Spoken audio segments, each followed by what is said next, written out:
नमस्कार, स्वागत है आप सभी का देवभूमि समाचार में। मैं आपके साथ निकिता कश्यप। बुलेटिन की शुरुआत करते हैं। मुख्यमंत्री पुष्कर सिंह धामी ने पद्म भूषण सम्मान के लिए चयनित होने पर भगत सिंह कोश्यारी को उनके आवास पर पहुंचकर बधाई दी। और जहां मुख्यमंत्री पुष्कर सिंह धामी ने उत्तराखंड के पूर्व मुख्यमंत्री और महाराष्ट्र के पूर्व राज्यपाल भगत सिंह कोश्यारी से उनके डिफेंस कॉलोनी देहरादून स्थित आवास पर शिष्टाचार की भेंट की है। बताते चले कि इस अवसर पर मुख्यमंत्री ने उन्हें इस प्रतिष्ठित सम्मान के लिए बधाई और शुभकामनाएं दी। तो वहीं मुख्यमंत्री ने यह भी कहा कि यह सम्मान पूर्व मुख्यमंत्री कोश्यारी के सार्वजनिक जीवन में किए गए समर्पित और राष्ट्र सेवा के योगदान को लिए उनके लिए जो है सम्मान है। और जहां उन्होंने यह भी कहा कि कोश्यारी ने उत्तराखंड आंदोलन से लेकर राज्य गठन, प्रशासनिक नेतृत्व और संवैधानिक दायित्वों तक प्रदेश और देश को सुदृढ़ दिशा दी है।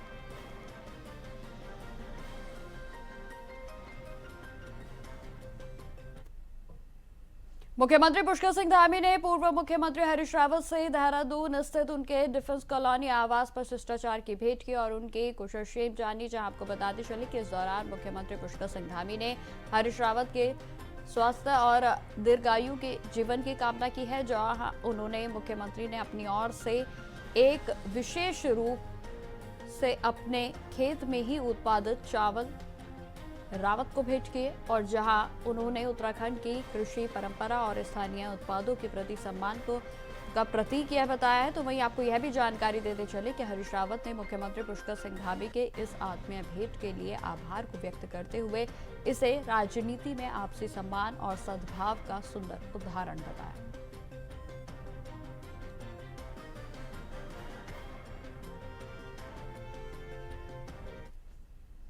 खबर देहरादून से है, जहां मुख्यमंत्री पुष्कर सिंह धामी ने मानसून से पहले बाढ़ की रोकथाम कार्यों पर प्राथमिकता देने के लिए निर्देश दिए हैं। जहां आपको बताते चले कि सचिवालय में रिवर प्रोटेक्शन और डिसिल्टिंग की प्रगति पर समीक्षा की गई। और जहां राज्य में अब तक 708 चेक डैम का निर्माण पूरे तरीके से हो चुका है और जिससे कि जल संचय में मदद मिलेगी। तो वही आपको बताते चले कि इसके अलावा 419 रिसर्च सॉफ्ट से 108.94 करोड़ लीटर का भूजल रिसर्च होगा।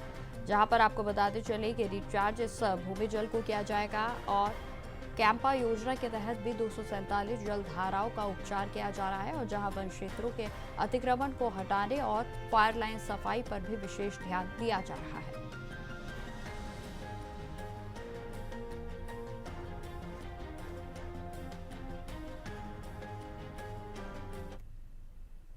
पूर्व मुख्यमंत्री हरीश रावत ने हाल ही में आरोप लगाया है कि उत्तर प्रदेश से लंगूर, बंदर और भालू उत्तराखंड के जंगलों में छोड़े जा रहे हैं और जिससे कि इकोनॉमिस्ट पर जो खास तौर पर असर देखने को मिल रहा है। तो वहीं मानव जंगली जानवर संघर्ष भी बढ़ता जा रहा है। और इसी बीच आपको बता दें कि रावत ने यह भी जानकारी दी कि दिल्ली में एक आधिकारिक से बातचीत उनकी ओर से की गई थी और जहां सोशल मीडिया पर उन्होंने साझा किया। उन्होंने कहा कि ऐसे जानवर उत्तराखंड की प्रजातियों से भिन्न है और यह समस्या बढ़ सकती है। इस पर उत्तराखंड वन विभाग और राज्यसभा के सांसद नरेश बंसल ने इन आरोपों का खंडन किया है। और जहां बंसल का कहना है कि यदि रावत जी के पास कोई ठोस प्रमाण है तो सरकार कार्रवाई करेगी।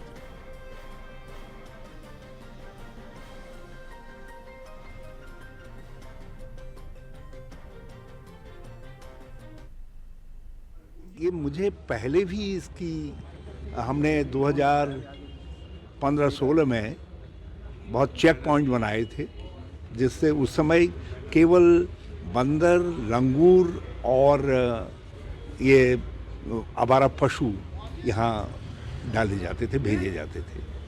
अलग अलग म्यूनिसिपल एरियाज़ के अंदर से लोग ट्रकों से यहाँ डाल देते थे, यहाँ के जंगलों में डाल देते थे। और हमने जब विजिलेंस रखी तो उससे जो है नियंत्रण में आए, बंदरों की और लंगूरों की संख्या आदि जो है नियंत्रण में आई। मगर इधर ये संख्या बड़ी है और भालू जिस आकार के हैं, सामान्यतः उत्तराखंड के गाँवों में इस आकार के भालू नहीं होते। पर्वतीय क्षेत्रों के भालुओं के बाल बड़े होते हैं, इनके बाल बहुत छोटे हैं और ये हिंसक स्वभाव के हैं। जो हिंसक स्वभाव जो है भालू नहीं तो जानवरों पर अटैक नहीं करता था, ये जानवरों पर भी अटैक कर रहे हैं जो है। तो एक दूसरा जो है ऐसा लग रहा है कि भालू भी और बंदर और लंगूर जो है बड़ी संख्या में यहाँ फिर जो है बाहर से आ रहे हैं और यहाँ के जंगलों में छोड़े जा रहे हैं। उससे यहाँ के लोगों की आजीविका पर और यहाँ के लोगों के जीवन पर बड़ा गंभीर प्रभाव पड़ रहा है। आजकल सोशल मीडिया इतना प्रभावी है, कहीं एक भी घटना होती तो उसकी वीडियो सोशल मीडिया में आ जाती। अब हरीश रावत जी के पास कौन सा सैटेलाइट है मैं नहीं जानता, ये तो वही जानते होंगे, पर मुझे लगता है कि इस प्रकार का आरोप अगर तथ्य है तो सामने आना चाहिए, उस पर विचार होगा, पर तथ्यहीन आरोप नहीं लगाना चाहिए। ये कभी हो सकता है हमारा लोग इतने जागरूक हैं, अगर बंदर छोड़ने आएगा तो कोई भी बाहर में तो आएगा ना। लेकिन बंदर को क्या पता कि उत्तराखंड और उत्तर प्रदेश में कौन सा सीमाएं और गन्ने का खेत है, वो तो अंदर आ जाएगा ना। लेकिन एक व्यवस्थित रूप से, जैसे कहा जाता है कि बंदर माने इंपोर्ट करते हैं दूसरे स्टेट से, हमारा यहाँ आके छोड़ देते हैं, यदा कदा कहीं कोई एक दो घटना हो सकता है, लेकिन अभी हमारा ऐसा कोई भी नहीं है, क्योंकि हमारा सारे बॉर्डर पे भी हमारा जो डिविजन्स होते हैं नेचुरली है, उनको भी हम हमेशा करते हैं कि आप हमेशा पेट्रोलिंग भी चीज़ में देखो। ऐसा नहीं है हमें इंडिया में है, कोई दूसरा स्टेट प्रॉब्लम दूसरा स्टेट में कैसे डाल सकता है, ये कभी नहीं होगा। बंदर हमारा बहुत ज़्यादा है, उसको कंटेन करने दीजिए हमको, ताकि लोगों को ये मिले, रेस्पेक्ट मिले। खबरों में आगे बढ़ते हैं। आगामी 1 फरवरी को केंद्रीय बजट को लेकर कैबिनेट के मंत्री गणेश जोशी ने पीएम नरेंद्र मोदी और वित्त मंत्री को शुभकामनाएं दी हैं। तो वहीं आपको बता दें कि कैबिनेट जोशी जो उनसे बजट को लेकर खास बातचीत की है। हमारे संवाददाता अभय कैंतुरा ने, देखिए रिपोर्ट।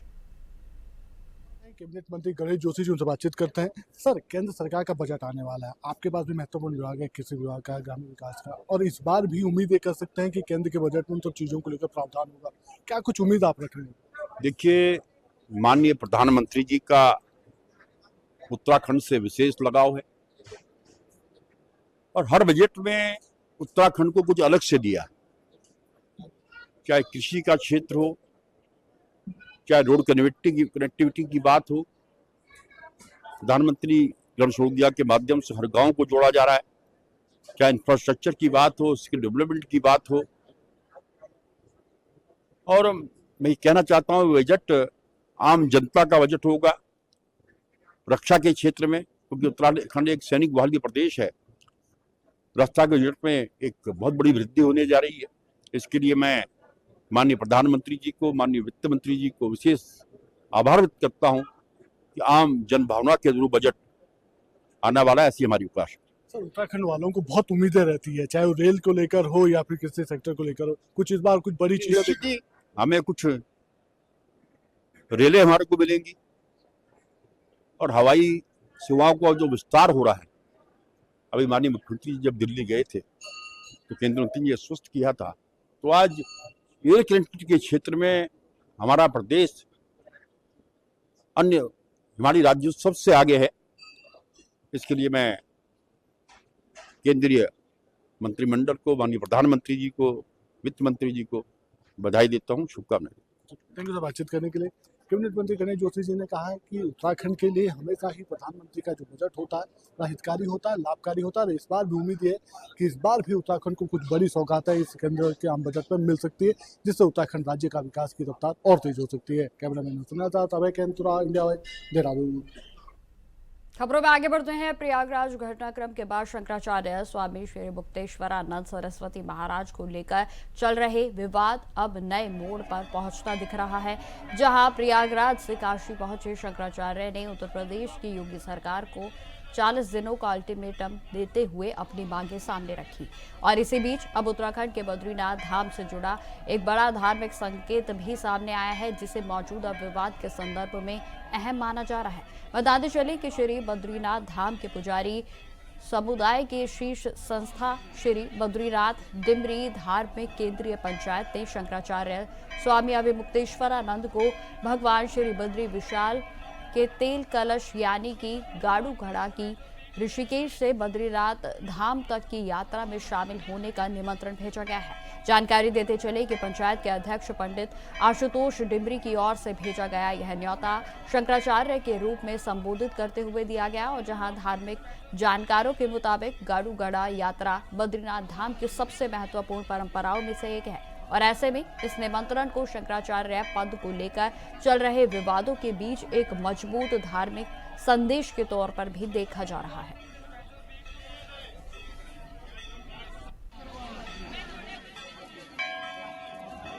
भारत के 4 धामों में सर्वश्रेष्ठ धाम के रूप में श्री बद्रीनाथ धाम के कपाट आगामी 23 अप्रैल को प्रातः 6:15 पर खुलेंगे।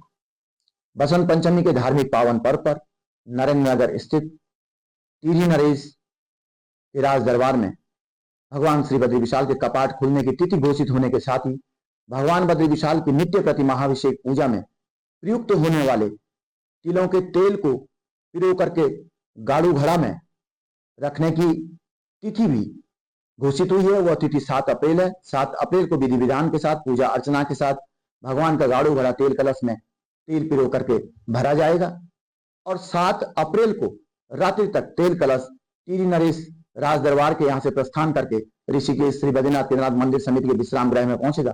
8 अप्रैल को ऋषिकेश में गाड़ू घड़ा दर्शनार्थ रखा जाएगा और ऋषिकेश से प्रस्थान के लिए हम डिंगरी पुजारी गणों ने, हम जो पुजारी समुदाय के लोग हैं, हमने ज्योतिषपीठ के शंकराचार्य स्वामी श्री अभिमुक्तेश्वरानंद सरस्वती जी महाराज को आमंत्रण भेजा है। व्हाट्सएप और ईमेल के माध्यम से न्योता भेजा है। खबरों में आगे बढ़ते हैं। उत्तराखंड शासन ने एक साथ 18 पुलिस अधिकारियों के कार्यक्षेत्र में बदलाव करते हुए बड़ा प्रशासनिक कदम उठाया है। बता दें कि इस फेरबदल का सीधा असर हरिद्वार और रुड़की की पुलिस व्यवस्था पर पड़ता हुआ दिखाई दे रहा है, जहां तबादलों की इस सूची में 2 वरिष्ठ अधिकारियों की जिम्मेदारियों में विशेष बदलाव किया गया और जिसे कि शासन की नई सुरक्षा रणनीति से जोड़कर भी देखा जा रहा है। तो वहीं हरिद्वार में तैनात अपर पुलिस अधीक्षक विवेक कुमार को अब राज्य की स्तरीय विशेष कार्यबल यानी कि एसटीएफ की अहम जिम्मेदारी सौंपी गई है। तो वहीं लंबे समय से हरिद्वार में सक्रिय रहे नरेंद्र पंत को पुलिस अधीक्षक यानी कि क्षेत्रीय अधिसूचना के पद पर हल्द्वानी भेजा गया है। माना जा रहा है कि आने वाले समय में संभावित सुरक्षा चुनौतियों को ध्यान में रखते हुए यह अहम फैसला लिया गया है।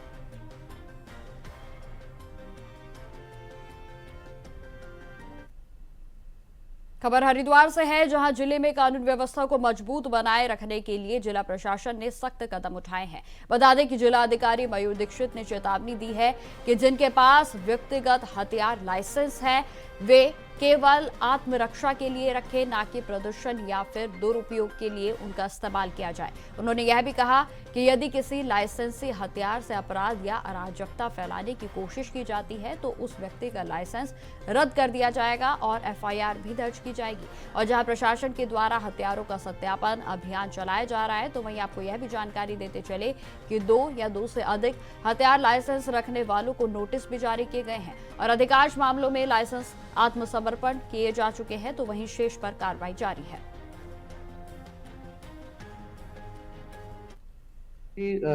पर्सनल वेपन्स लोगों ने लाइसेंस के माध्यम से लिए हैं, उन सभी को डायरेक्शंस दिए गए हैं, चेतावनी दी गई है कि वो जिस प्रयोजन के लिए लिए गए, सेल्फ डिफेंस आदि के लिए या फिर जिस भी तरीके से ले, उसका कोई भी ऐसा प्रदर्शन ना करें, लॉ एंड ऑर्डर को हाथ में न लें। और एक सत्यापन भी हम करवा रहे हैं कि कोई भी ऐसा व्यक्ति हथियार जो रखा हुआ है, अगर उसका कोई भी क्राइम किया जाता है उसके द्वारा या फिर कोई अराजकता फैलाई जाती है तो उन पर हम लोग लाइसेंस कैंसिलेशन के साथ साथ एफआईआर दर्ज करने की कार्रवाई करेंगे। भारत सरकार के 2 से अधिक के लाइसेंस की उनकी सूची हमारे पास उपलब्ध है, उन सभी को नोटिस दे दिए गए हैं और मैक्सिमम केसेस में या तो लाइसेंस उन्होंने सरेंडर कर दिए, हथियार सरेंडर कर दिए। 1-2 केसेस अभी भी पेंडिंग है, उन पर भी हम कार्रवाई कर रहे हैं। मुख्यमंत्री पुष्कर सिंह धामी के विजन को धरातल पर उतारने के लिए आवास विभाग ने अब तेजी दिखाई है। जी हां, आपको बता दें कि सचिवालय में आधुनिक कार्यालय भवन निर्माण को रफ्तार मिली है और आवास सचिव डॉक्टर आर राजेश कुमार ने औचक निरीक्षण के दौरान सख्त निर्देश भी दिए। उन्होंने कहा कि निर्माण कार्यों में किसी भी तरह की लापरवाही को बर्दाश्त नहीं किया जाएगा, तो वहीं गुणवत्ता और समय सीमा पर भी पूरा जोर दिया जाएगा। और जहां डॉक्टर राजेश कुमार ने विभागीय कार्यों की लगातार समीक्षा की ताकि मुख्यमंत्री पुष्कर सिंह धामी के विजन को सही दिशा से आगे बढ़ाया जा सके और सरकारी कार्य प्रणाली को और भी सुदृढ़ बनाया जा सके। इस उद्देश्य से निर्माणाधीन भवन के कार्यों की गहरी निगरानी रखी जा रही है।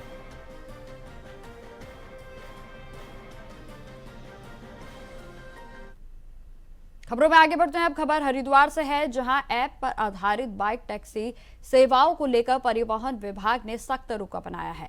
जनपद में रैपिडो के द्वारा निजी पंजीकरण वाली मोटरसाइकिल से व्यावसायिक सवारी कराए जाने का मामला सामने आने के बाद अब ARTO प्रशासन हरिद्वार निखिल शर्मा ने कंपनी को कारण बताओ नोटिस जारी किया है और जहां विभाग की ओर से इसे मोटर वाहन अधिनियम 1988 का स्पष्ट उल्लंघन बताया गया और जहां जवाब भी तलब किया गया है।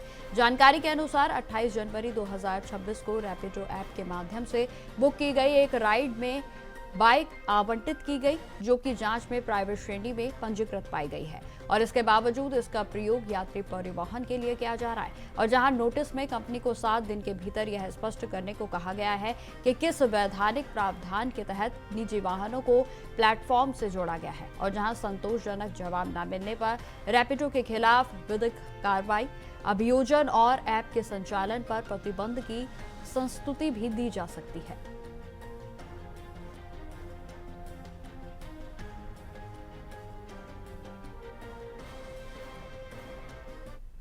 में आया है कि बहुत सारे डिलीवरी ऐप्स और ऐसे एग्रीगेटर्स ऐप बने हुए हैं जैसे कि ब्लिंकिट हो गया, ज़ेप्टो या रैपिडो हो गए, जिनमें कि बाइक्स का इस्तेमाल होता है और जिससे कि कमर्शियल उन बाइक से कमर्शियल एक्टिविटीज़ हो रही है।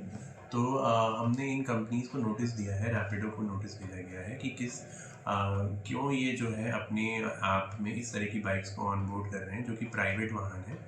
जैसे रैपिडो से एक राइड बुक कराई गई तो उसमें एक यूपी नंबर का प्राइवेट बाइक का नंबर बुक हुआ, तो इसके संदर्भ में उनसे जवाब मांगा गया 7 दिन के अंदर। अगर इसमें कोई संतुष्ट जवाब नहीं मिलता है तो इसमें इनके एग्रीगेटर लाइसेंस के खिलाफ संस्तुति की जाएगी। खबरों में आगे बढ़ते हैं। हरिद्वार दिल्ली हाईवे पर घने कोहरे ने यातायात व्यवस्था को बुरी तरह से प्रभावित किया है और जहां सुबह से ही घने कोहरे होने के कारण चौपहिया और दोपहिया वाहनों की धीमी रफ्तार देखने को मिल रही है और जिससे कि चालकों को भारी परेशानियों का सामना करना पड़ रहा है। तो वहीं शहर के भीतर भी कोहरे का असर साफ तौर पर देखा जा सकता है और जिससे सड़कों पर सामान्य आवाजाही बाधित हुई है तो वहीं आम जनजीवन मुश्किलों से भरता हुआ नजर आ रहा है। जहां आपको बता दें कि स्कूल जाने वाले बच्चे भी घने कोहरे के बीच बाहर निकलने को मजबूर हो गए हैं और जिससे अभिभावकों में चिंता बढ़ गई है। तो साथ ही साथ बताते चलें कि प्रशासन ने सभी से सतर्कता बरतने की अपील की है ताकि किसी भी अप्रिय घटना से बचा जा सके।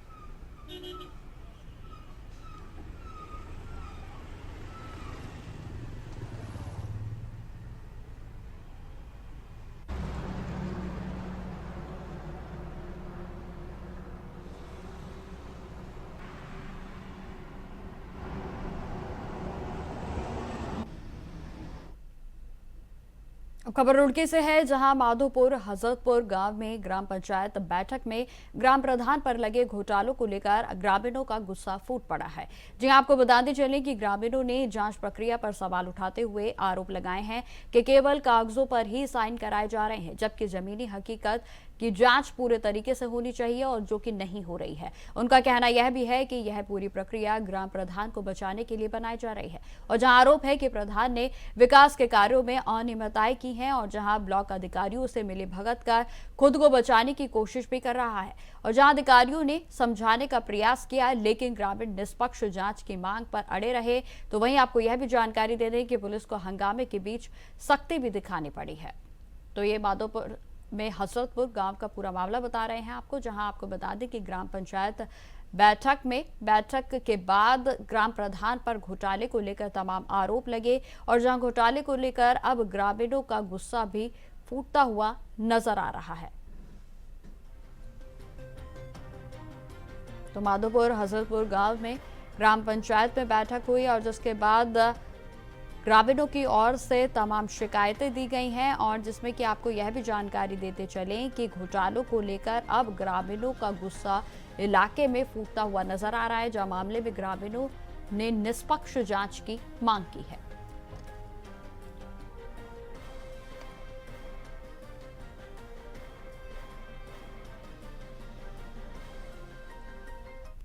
तीस तारीख को जो है वहाँ बैठक का आयोजन किया गया था और वहाँ बैठक जो है सफलतापूर्वक जो है संपन्न हो गया है और जितनी भी जो है ग्राम पंचायत स्तर से जो भी कार्रवाई जो है लिखी जा रही थी उनके द्वारा अवगत कराया गया था, बताया गया था ग्राम आयुक्त के द्वारा, वो जो है कार्य योजना में सम्मिलित कर दिया गया। ऐसा तो नहीं कह सकते हैं जब तक जो है कोई चीज़ जो है साक्ष्य रूप है और जांच नहीं की जाती है तब तक जो है ये नहीं कह सकते विकास नहीं हुआ करते, वो तो जो है पक्ष विपक्ष तो चलते ही रहता है।